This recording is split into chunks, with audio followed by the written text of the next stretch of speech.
Millions of people set out every year from the country of their birth to start afresh. But of all workers, migrants are among the most vulnerable. And the global recession has played havoc with their hopes and dreams. 50 million jobs could be lost by the end of the year. So migrants have a stark choice between the life they've come to know, with all its hardships, and the life they left behind. Should they stay or should they go?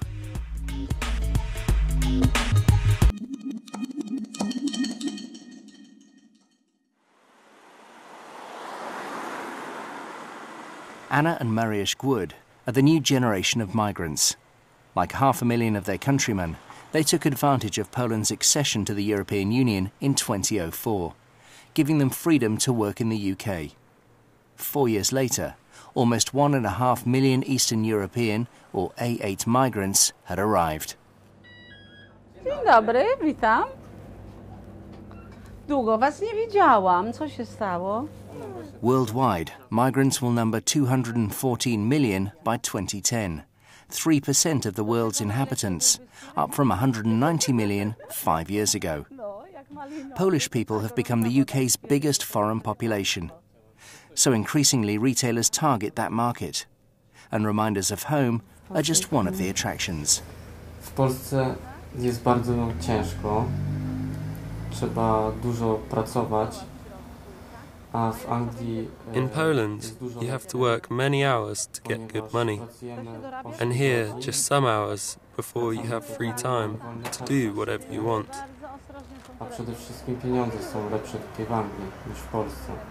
We would like to start our life together because in Poland I was living with my parents and Mariusz, he was living with his parents, so yeah. And I thought maybe I can find a better job in England here than in Poland. But in common with the majority of migrants around the world, 80% of Eastern European arrivals work in lower skilled jobs. Anna studied finance and administration in Poland, but in the UK she works in the office at a warehouse. Mariusz worked at a Honda supplier for 2 years, but the car maker's 4-month shutdown early in 2009 ended that. Now he too has a job in a warehouse. The recession has had a marked effect on migrants arriving in host countries. Worldwide, the downturn is dramatic. In the UK, at the peak 3 years ago, around 37,000 Poles, for example, were arriving every 3 months. It's now around 12,000, but the flow hasn't dried up. The numbers coming in are larger than the numbers going out. So there is a net balance, a net inflow in favour of immigration. But that net flow is getting smaller, and that's true for the workers from the EU and from the workers from outside the EU.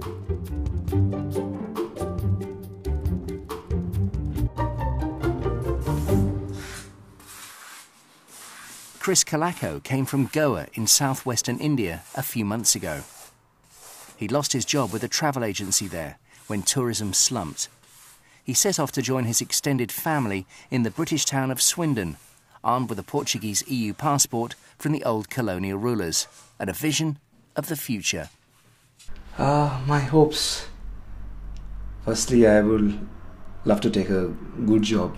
Yeah, that's as you see, recession is there and people are losing job.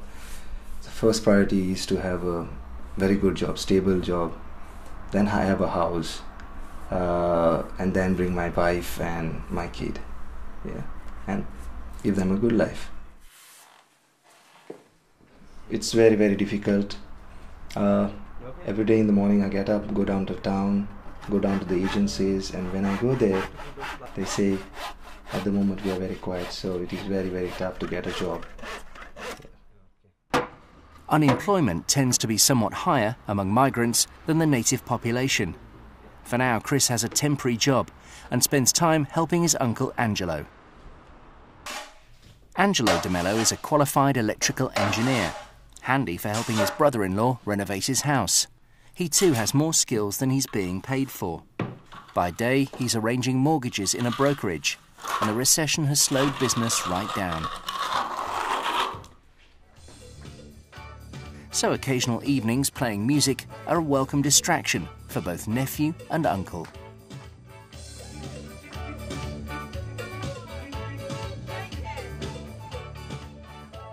Starting off with my job itself, okay, I take half as much income that what I would be taking 3 years ago. So things are very tight on that end. The next time, even my music has suffered over the last couple of years, where, you know, I used to play at least a minimum over the last sort of maybe 2 years. I would do at least maybe 3 gigs a month. That has gone down to sort of 1 gig a month. So, you know, there's no money coming in there. And from the rest of the family that I got, my family, like my brother-in-law, he just bought a house to move into the house. He got the keys in the month of September, and all of us are helping to do the house up. And then he found out last weekend that he lost his job. So there's nothing secure anymore in this country.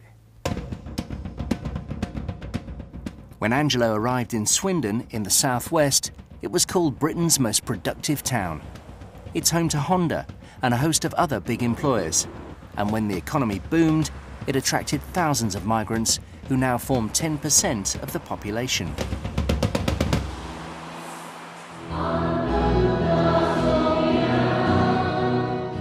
Goans form Swindon's biggest migrant community. There are 8,000, more than the other migrant groups from the subcontinent, and the largest enclave outside Goa itself. Some arrived with their families and Portuguese citizenship in the last decade. Others came via East Africa with British passports.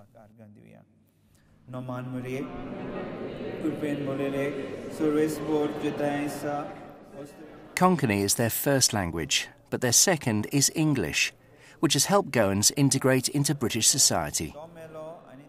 In Goa, the medium of instruction in schools is largely English, and particularly in the Catholic schools. When they come here, they feel able to settle in. They've got the same likes and dislikes they perhaps as many other people around. They like to have the odd tipple after work in the pub, and can go to any restaurant and eat any food. 13. 35. The Polish community has been rooted in Swindon for over 60 years. Some of the regulars at the Polish Day Centre served in the British Armed Forces in World War II and stayed on afterwards. Others were transported from eastern Poland to Siberia and came to the UK as political refugees. 42. Yes. They feel their history separates them from the newer arrivals. Maybe after a few years they will think differently, but at the moment, sorry to say, but we haven't got a lot in common, you know, because they think differently than we do. You know? We belong here and we feel Polish, you know, but I think we belong here to this country.